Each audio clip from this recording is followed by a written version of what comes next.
কৃষ্ণ ভজিবার তরে সংসারে আইনু, মিছে মায়ায় বদ্ধ হয়ে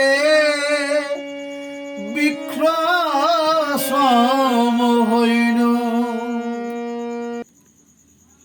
আমরা কৃষ্ণ ভজনের জন্য সংসারে এলাম, কিন্তু আমরা এই সংসার মায়ায় বদ্ধ হয়ে একেবারে বৃক্ষের মতো হয়ে গেলাম। তাহলে আর আমরা এই মানুষ জন্ম পাবো না। বহুদিন আমাদের ওই বৃক্ষ হয়ে দাঁড়িয়ে থাকতে হবে। আর এই সংসারের আরাম করে খাট গদিতে বিশ্রাম করা, ভালো মন্দ খাওয়া দাওয়া সব বন্ধ হয়ে যাবে। শুধু বৃক্ষ হয়ে আমাদের দাঁড়িয়ে থাকতে হবে।